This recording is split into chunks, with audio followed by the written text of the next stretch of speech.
Iya, baik, kita akan melanjutkan pembacaan firman Tuhan hari ini, saudara.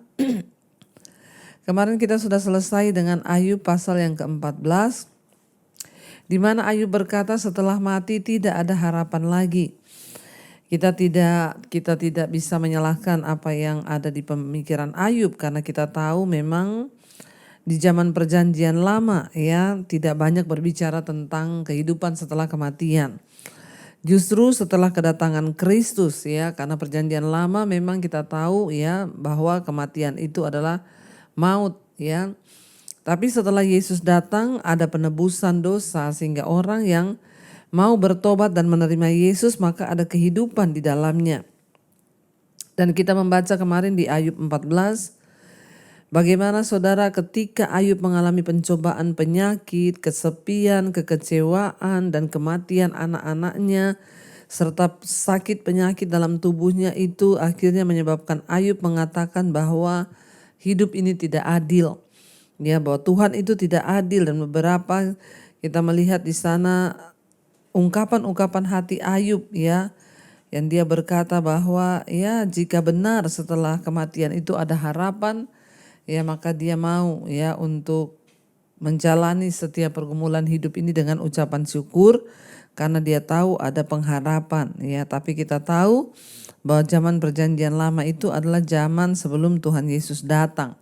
Jadi memang Ayub begitu pesimis tentang kematian, dan itu kita bisa pahami. Yang luar biasa adalah kita melihat di sana bahwa harapan Ayub itu ya terus berkembang ya dan menjadi keputusasaan. Seandainya saja dia berkata kalau Allah mau menyembunyikan dia dalam ya bersama-sama dengan orang mati, karena memang dia bilang tidak ada harapan lagi dan tidak ada kebangkitan. Kita bersyukur di dalam Kristus ya, kita percaya bahwa ada harapan setelah kematian saudara ya. Dan mari kita melihat saudara bahwa di dalam pasal 14 kemarin menggambarkan satu kebenaran yang besar, bahwa ketika kita memiliki seperangkat doktrin ya yang benar, itu ya memiliki doktrin yang benar tidaklah cukup, sebab mengetahui apa yang harus dipercayai bukanlah satu-satunya hal yang diperlukan untuk menyenangkan Tuhan. Kebenaran yang belum diuji oleh pengalaman hidup itu bisa menjadi ya stuck, dan bahkan tanpa pengenalan Tuhan itu berbahaya. Namun penderitaan itu bisa membawa kita pada pengalaman untuk mengenal Tuhan lebih dalam lagi, bahkan mengenal sifat-sifat Allah. Dan sekarang kita akan lanjutkan pembacaan kita di Ayub pasal yang ke-15. Ya, pendapat Elifas bahwa orang fasik akan binasa. Kita melihat saudara ya, ayat yang pertama, maka Elifas orang Teman menjawab, apakah orang yang mempunyai hikmat menjawab dengan pengetahuan kosong dan mengisi pikirannya dengan angin? Apakah ia menegur dengan percakapan yang tidak berguna dan dengan perkataan yang tidak berfaedah? Lagi pula engkau melenyapkan rasa takut dan mengurangi rasa hormat kepada Allah. Kesalahanmu lah yang mengajar mulutmu dan bahasa orang licik yang kau pilih. Mulutmu sendirilah yang mempersalahkan engkau, bukan aku, bibirmu sendiri menjadi saksi menentang engkau. Kita lihat saudara, kemarin mereka masih ada dalam situasi percakapan Ayub dan teman-temannya. Ya, dengan ditutupnya percakapan Ayub ya pada bagian yang pertama kemarin kita baca di pasal 14 itu ya, dan sahabat-sahabatnya itu masing-masing dengan urutan yang sama akhirnya melanjutkan argumen mereka saudara kembali, dan Ayub ya menjawab setiap argumennya Ayub ya. Dan kali ini Elifas lebih kasar ya, dia lebih bersemangat dan lebih mengecam Ayub, tetapi dia tidak mengatakan sesuatu yang baru. Kita lihat dari pembicaraannya Elifas yang pertama dulu pada pasal 4 dan 5 ya, itu sama, dia tetap menekankan bahwa Ayub itu berdosa sehingga dia mengalami hal-hal itu. Dia mulai dengan mengatakan bahwa kata-kata Ayub itu kosong dan tidak berguna. Kemudian dia menyatakan kembali bahwa pendapatnya Ayub itu adalah pendapat seorang yang sangat-sangat berdosa. Dan menurut Elifas, pengalaman dan hikmat dari nenek moyang mereka lebih bernilai daripada berbagai pikiran pribadi Ayub. Elifas beranggapan bahwa perkataannya sama benarnya dengan perkataan Allah, dan kita bisa melihat di sini bahwa Elifas meyakinkan Ayub akan semua hal yang dia katakan, saudara. Dan kita melihat di sini Elifas memberikan tanggapan atas argumen Ayub yang berkata tentang kehidupan itu sia-sia, tidak adil, mati itu nggak ada harapan. Dan Elifas itu menjadi marah kepada Ayub, dan dia berkata bahwa perkataanmu itu, apakah orang yang mempunyai hikmat menjawab dengan pengetahuan kosong dan mengisi pikirannya dengan angin. Jadi Elifas berkata bahwa semua yang Ayub katakan itu adalah pikiran-pikiran yang kosong, dan otaknya itu dia isi dengan angin, dia bilang. Dan di sini kita melihat, saudara, Elifas berkata bahwa sahabat-sahabat Ayub itu tidak menuduh Ayub bersalah, justru bibirnya Ayub sendiri yang menyatakan bahwa dia itu bersalah. Perkataannya dia sendirilah yang menyatakan dia bersalah, karena Ayub sudah berbicara tentang hal-hal yang ngawur tentang Tuhan, tentang kehidupan. Itulah, saudara, ketika orang sedang mengalami persoalan, tekanan yang berat, seringkali dia salah memandang cara bagaimana hidupnya itu dikarenakan dia mengalami pergumulan yang begitu berat. Ayat 7, apakah engkau dilahirkan sebagai manusia yang pertama atau dijadikan lebih dahulu daripada bukit-bukit? Apakah engkau turut mendengarkan di dalam musyawarah Allah dan meraih hikmat bagi dirimu? Apakah yang kau ketahui yang tidak kami ketahui? Apakah yang kau mengerti yang tidak terang bagi kami? Di antara kami juga ada orang yang beruban dan yang lanjut umurnya dan yang lebih tua umurnya daripada ayahmu. Kurangkah artinya bagimu penghiburan Allah dan perkataan yang dengan lemah lembut ditunjukkan kepadamu? Mengapa engkau dihanyutkan oleh perasaan hatimu dan mengapa matamu menyala-nyala sehingga engkau memalingkan hatimu menentang Allah dan mulutmu mengeluarkan perkataan serupa itu? Jadi kita lihat, saudara, di sini kita melihat bahwa tekanan dan persoalan hidup yang sangat berat membuat Ayub itu hampir saja benar-benar menyalahkan Tuhan. Dari perkataan-perkataannya itu sehingga teman-temannya beranggapan bahwa memang benar Ayub ini berdosa. Karena dia mulai berkata-kata yang ngawur tentang kehidupan, tentang Tuhan. Mari kita jaga, saudara. Ketika kita ini diizinkan Tuhan mungkin mengalami masalah, penderitaan, jangan sampai mulut kita ini berkata-kata yang ngawur tentang Tuhan, tentang Allah dalam hidup ini. Kita lihat di sini akhirnya menurut teman-temannya benar bahwa Ayub itu berdosa sebab dia berkata-kata menentang Tuhan. Bahkan mereka di sana berkata, mulutmu itulah yang menyatakan bahwa kau itu memang salah. Dan dia bilang, apakah engkau merasa kau yang paling berhikmat? Karena di sini ada orang yang lebih tua daripada ayahmu.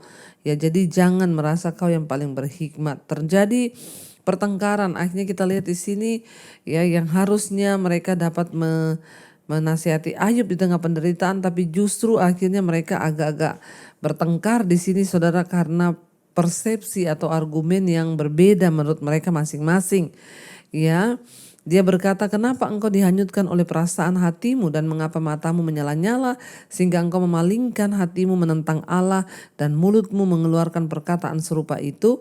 Jadi, saudara, ketika orang mengalami masalah dan tekanan yang berat, maka perasaan hati itu dapat membuat kita ini dapat beranggapan yang salah terhadap Tuhan.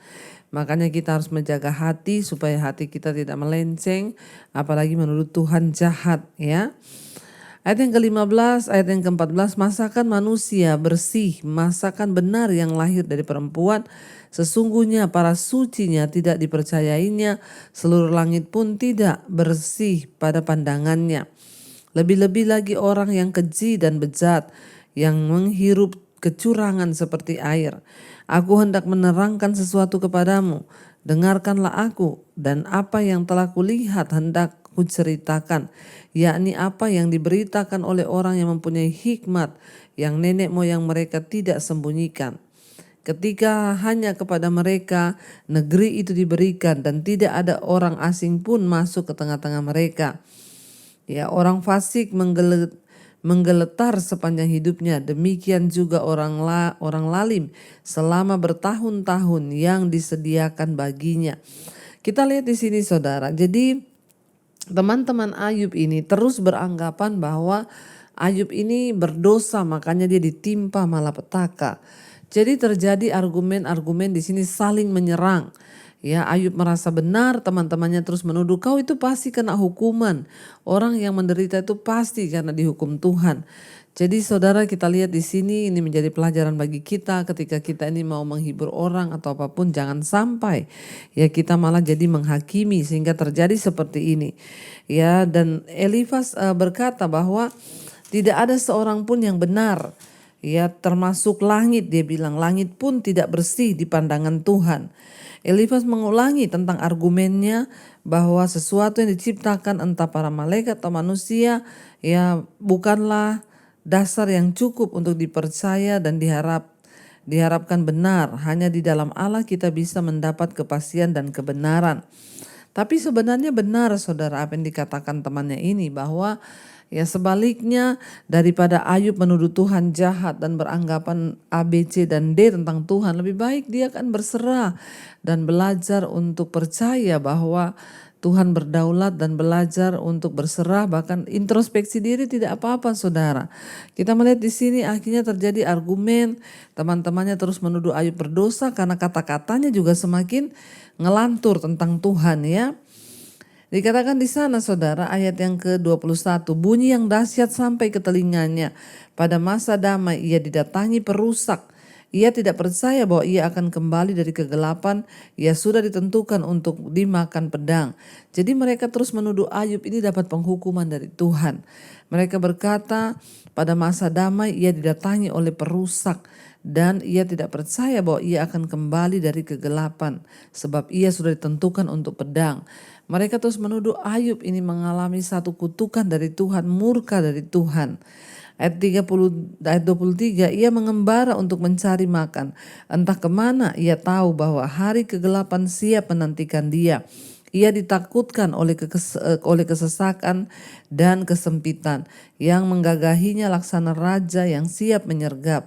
Karena ia telah mengedangkan tangannya melawan Allah dan berani menantang yang maha kuasa. Dengan bertegar leher ia berlari-lari menghadap dia dengan perisainya yang berlapis tebal. Jadi mereka berkata bahwa Ayub ini semakin bersalah karena dia berkata-kata menantang Tuhan. Ayub berkata, apakah Tuhan tuh punya mata? Kenapa dia tidak bisa melihat hidupku? Ya, dan di sini mereka semakin merasa bahwa memang Ayub itu adalah orang durhaka, makanya dia pantas dihukum. Apa yang kita pelajari di sini, saudara, respon kita ketika menghadapi pencobaan itu sangat-sangat menentukan ya bagaimana kita akan dihakimi oleh orang lain. Dikatakan di sana ayat 25, ya, karena ia telah mengedangkan tangannya melawan Allah. Ya, dan dia juga dikatakan ayat 26, bertegang leher ia berlari menghadap dia dengan perisainya. Artinya apa? Mereka berkata Ayub itu seperti orang yang melawan Allah, ajak Tuhan berperang, bertempur dengan pedang, sebab dia tidak menerima semua yang dia alami saudara. 27, mukanya telah ditutupinya dengan lemak dan lapisan lemak dikenakannya pada pinggangnya. Ia menetap di kota-kota yang telah hancur, di rumah-rumah yang tidak dapat didiami orang, yang ditentukan untuk tetap menjadi reruntuhan. Ia takkan menjadi kaya dan hartanya tidak kekal, serta miliknya pun tidak bertambah-tambah di bumi. Ia tidak akan luput dari kegelapan, tunasnya akan layu oleh nyala api. Ya, dan ia akan dilenyapkan oleh nafas mulutnya. Janganlah ia percaya kepada kesia-siaan, akan tertipulah ia, karena kesia-siaan akan menjadi ganjarannya. Sebelum genap masanya, ajalnya akan sampai dan rantingnya pun tidak akan menghijau. Jadi memang ngeri saudara, perkataan kata-kata sahabatnya Ayub ini justru semakin membuat Ayub sakit hati. Dia bilang kalau kau itu hidup dalam kefasikan menentang Tuhan, maka sebelum ajal kau akan mati ya. Jadi memang sangat menyakitkan saudara ya. Kita belajar di sini ketika orang sedang menghadapi masalah, janganlah kita terus menghakimi dan menghakimi. Ya, dan dia terus menghakimi. Ya, dia berkata bahwa sebelum masanya datang, maka ajalnya datang menjemput dia. Ayat 33, ia seperti pohon anggur yang gugur buahnya dan seperti pohon zaitun yang jatuh bunganya, karena kawanan orang-orang fasik tidak berhasil dan api memakan habis kemah-kemah orang yang makan suap. Mereka menghamilkan bencana dan melahirkan kejahatan dan tipu daya dikandung dalam hati mereka. Saudara lihat perkataan teman-temannya Ayub ini, Elifas semakin menyakiti Ayub. Dia bilang orang itu kalau hidup ya makan suap, hidup tidak benar, orang fasik dan lain sebagainya. Ya, dan kematian yang akan dia dapatkan, dia kekayaannya akan dirampas, diambil dan dia tidak dapat dipulihkan lagi. Kita belajar satu hal di sini ya, mari kita punya rasa empati ketika orang lain sedang mengalami musibah atau masalah. Ya, jangan menghakimi sebelum waktunya Tuhan, saudara ya. Sebagai orang anak Tuhan, kita belajar untuk ya jangan suka menghakimi orang lain, menjelekkan orang lain, tapi mari kita berdoa supaya kita menjadi orang-orang yang menjadi pembawa tangan Tuhan untuk menghibur orang-orang yang sedang ada dalam malapetaka dan penderitaan. Sekarang kita lanjutkan Ayub pasal yang ke-16, saudara. Ya, judul perikopnya Ayub mengeluh tentang perlakuan Allah. Jadi mereka ini masih terlibat dalam satu perbincangan ya. Ayat yang ke-16, tetapi Ayub menjawab, ya jadi Ayub jawab lagi perkataan-perkataannya Elifas tadi. Tetapi Ayub menjawab, hal seperti itu telah acap kali ku dengar. Penghibur sialan kamu semua. Mulai saudara, mulai berantem mereka ini sesama sahabat. Ya, kita sering kali juga mengalami saudara ketika kita ada masalah, orang lain datang bukannya menasehati malah menghakimi. Sehingga malah membuat ya hati terluka. Ayub berkata, hal seperti ini telah acap kali ku dengar. Penghibur sialan kamu semua. Ayub berkata teman-temannya itu semua sialan. Ya, buat apa kamu menghibur aku kalau kamu itu hanya menyakiti aku. Belum habiskah omong kosong itu? Apa yang merangsang engkau untuk menyanggah? Aku pun dapat berbicara seperti kamu. Sekiranya kamu pada tempatku, aku akan menggubah kata-kata indah terhadap kamu dan menggeleng-gelengkan kepala atas kamu. Aku akan menguatkan hatimu dengan mulut dan tidak menahan bibirku mengatakan belas kasihan. Ayub berkata kepada teman-temannya, ya seandainya kamu ada di tempatku hari ini, seandainya kita tukaran nasib, kamu menghadapi masalah pencobaan seperti yang aku hadapi, maka Ayub berkata, aku akan menghibur engkau. Ya, aku juga akan mengubah kata-kata yang indah buat kamu kalau kamu sedang ada dalam persoalan. Ayub bilang, aku pasti akan menguatkan engkau dengan mulutku, bukan sebaliknya. Makanya dia bilang teman-temannya ini kamu semua tuh sialan. Ya, Ayub marah saudara karena mereka terus menuduh Ayub itu berbuat dosa sehingga dihukum oleh Tuhan. Para sahabat Ayub ini seharusnya menghibur Ayub ya dalam kedukaannya. Sebaliknya mereka malah mempersalahkan dia bahwa dia yang menyebabkan penderitaannya sendiri. Ayub mulai memberikan jawaban kepada Elifas dengan menyebut Elifas dan para sahabatnya itu penghibur sialan. Ya, perkataan Ayub menunjukkan berapa cara untuk menjadi seorang penghibur yang lebih baik bagi orang-orang yang menderita. Ya, tentunya saudara ketika orang sedang ada dalam masalah, persoalan, kedukaan, bahkan keadaan yang tertekan, ya jangan kita ini sembarangan bicara. Kita boleh mengingatkan misalnya ketika mereka sedang ada dalam tekanan, kita boleh mengingatkan, ya mungkin ada dosa. Coba ingat kalau ada dosa minta ampun sama Tuhan. Tapi kalau memang tidak ada dosa, ya mungkin Tuhan sedang izinkan kamu mengalami ini karena memang Tuhan ingin membuktikan imanmu. Ya, jadi kita nggak boleh sembarang memberikan nasihat atau penghiburan kepada orang-orang yang sedang tertekan. Kita nggak boleh menuduh atau mengkritik saudara. Mari kita menempatkan diri pada tempat orang itu. Misalnya saudara kita sedang ada dalam masalah, ya mencoba kita merasakan seandainya kita yang ada di tempatnya. Maka mari kita saudara menjadi orang-orang yang menghibur. Ya, berikan penghiburan yang sesuai dengan firman Tuhan. Bukannya sebaliknya malah menghakimi dan membuat orang sakit hati saudara.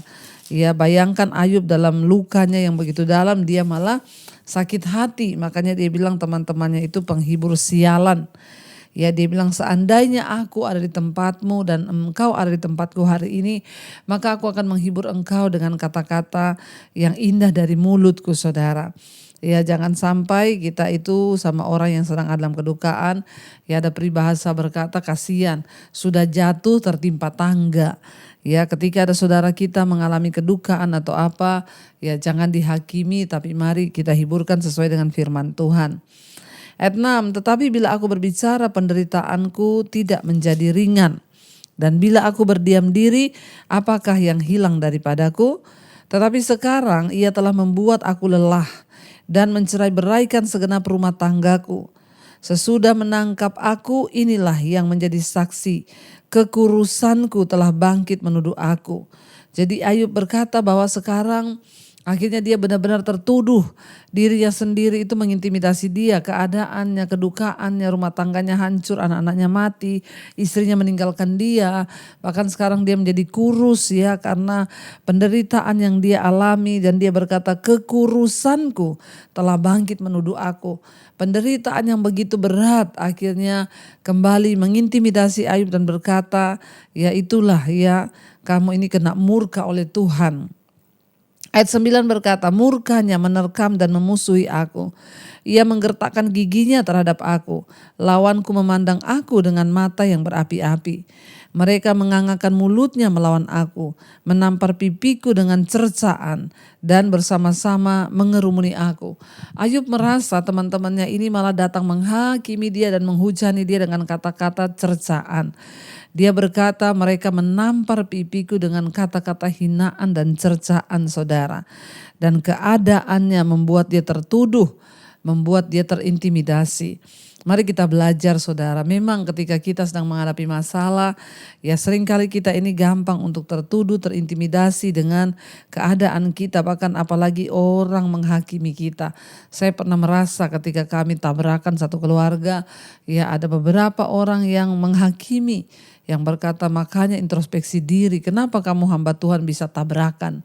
Ya, dan itu rasanya saudara menusuk sampai ke dalam hati. Saya pasti introspeksi diri. Saya juga pasti sudah merenung, tetapi rasanya tidak pantas ya kalau orang berkata seperti itu. Tetapi ya Tuhan izinkan semua itu. Saya pun hari-hari itu merasakan apa yang dialami oleh Ayub. Saya tertuduh dengan keadaan saya dan berkata memang Tuhan meninggalkan aku.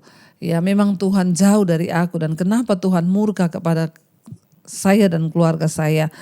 Itu adalah keadaan dan perasaan yang paling mematikan saat kita merasa bahwa Tuhan itu meninggalkan kita, bahkan menjauh dari kita. Ya, ayat 11 Ayub berkata, Allah menyerahkan aku kepada orang lalim dan menjatuhkan aku ke dalam tangan orang fasik. Aku hidup dengan tentram, tetapi ia menggelisahkan aku. Aku ditangkapnya pada tengkukku, lalu dibantingnya, dan aku ditegakkannya menjadi sasarannya. Aku dihujani anak panah, ginjalku ditembusnya dengan tak kenal belas kasihan, empeduku ditumpahkannya ke tanah. Ia merobek-robek aku, menyerang aku laksana seorang pejuang. Kain kabung telah kujahit pada kulitku, dan tandukku kumasukkan ke dalam debu. Sampai Ayub berkata kain kabung telah kujahit pada kulitku. Artinya apa? Kain kabung akan selamanya dia pakai. Sebab kain kabung itu tanda orang berduka, tanda orang bersedih, tanda orang bergumul. Dia bilang dia sudah jahit kain kabung itu pada kulitnya. Artinya apa? Sampai selama-lamanya dia akan menderita. Itu yang ada di dalam mulutnya Ayub, saudara. Dia berkata sampai selamanya dia pasti akan menderita karena Tuhan sudah ya menghujani dia dengan penderitaan. Bahkan dia bilang ginjalku ditembus oleh anak panahnya Tuhan. Ya bahkan dia merobek-robek aku, ya empeduku ditumpahkannya. Ya bahkan dikatakan kain kabun telah kujahit pada kulitku. Mukaku merah karena menangis dan bulu mataku ditudungi kelam pekat. Sungguh pun tidak ada kelaliman pada tanganku dan doaku bersih. Ya jadi Ayub berkata, saudara, ya bahwa Ayub takut bahwa Allah sudah meninggalkan dia. Tetapi dia memohon pertolongan langsung dari Tuhan. Ya, dia berkata kepada Tuhan bahwa Ya, dia selalu berdoa. Sesungguh pun tidak ada kelaliman pada tanganku dan doaku bersih, kata Ayub. Ya, ayat yang ke-18, hai bumi, janganlah menutupi darahku, dan janganlah kiranya teriakku mendapat tempat perhentian. Ketahuilah sekarang pun juga, saksiku ada di sorga, yang memberi kesaksian bagiku ada di tempat yang maha tinggi. Sekalipun aku dicemoohkan oleh sahabat-sahabatku, namun ke arah Allah mataku menengadah sambil menangis, supaya ia memutuskan perkara antara manusia dengan Allah dan antara sesama manusia dengan sesamanya. Karena sedikit jumlah tahun yang akan datang dan aku akan menempuh jalan dari mana aku tak akan kembali lagi. Jadi Ayub, saudara, menetapkan hati bahwa hanya kepada Allah saja dia akan menengadah dengan menangis. Ayub memohon pertolongan langsung dari Allah dan dia berkata bahwa sorga adalah saksinya. Dari pengetahuan ya Allah bahwa dia tidak bersalah, saudara. Ya, dan seorang saksi adalah seorang yang telah melihat apa yang terjadi. Ya, dan seorang pembela adalah seperti pengacara yang berbicara atas nama penuntut. Dengan menggunakan istilah-istilah ini, Ayub menunjukkan bahwa dia telah menyerahkan seluruh pengharapannya akan pembelaan dan yang adil dari Allah saja di surga, karena kemungkinan ya dia berkata dia akan mati. Ya, dalam perjanjian baru kita mengetahui bahwa Yesus Kristus menjadi pengantara kita. Oleh karena itu ya tidak ada yang perlu kita takuti. Ayub berkata, mungkin aku akan mati dan tidak akan kembali lagi. Ya, sedikit jumlah tahun yang akan datang dan aku akan menempuh jalan dari mana aku tidak akan kembali lagi. Ayub berkata bahwa ya Tuhan akan menjadi pembela bagi dia dan juga surga akan menjadi saksi atas setiap perbuatannya. Saudara, ya kita belajar dari kitab Ayub ini bahwa kita harus senantiasa sungguh-sungguh berserah kepada Tuhan ketika kita menghadapi pergumulan dan tantangan dalam hidup kita. Jangan pernah menyerah, jangan mau diintimidasi, tetapi percaya Tuhan adalah pembela yang setia bagi kita. Mari kita tundukkan kepala, saudara, kita renungkan firman ini dan kita satukan hati berdoa. Terima kasih Bapa, kami bersyukur buat malam ini. Engkau yang sudah mengajarkan kepada kami akan segala kebenaran-Mu. Kami belajar Tuhan hari-hari ini untuk berharap pada Tuhan dalam segala keadaan hidup kami. Ajar kami untuk tidak terintimidasi oleh penderitaan kami dan merasa Tuhan jauh, Tuhan meninggalkan, Tuhan menghukum kami. Ajar kami terus berserah dan pasrah kepada Tuhan. Sungguh-sungguh berserah dan menangis kepada Engkau, mencari Engkau sebagai Tuhan yang mengetahui hidup kami, Engkau menjadi saksi bagi kami dan pembela bagi kami. Terima kasih Tuhan, roh jiwa dan tubuh kami serahkan ke dalam tangan Tuhan. Engkau yang senantiasa melindungi kami di segala jalan kami. Bawa kami dalam perkenanan-Mu Tuhan. Jauhkan kami dari segala pencobaan yang membuat iman kami mungkin akan lelah, dan biarlah kami senantiasa kuat di dalam Tuhan karena firman-Mu yang menopang kami. Tolong setiap mereka yang ada dalam pergumulan Tuhan. Engkau menjadi jalan keluar dan jawaban.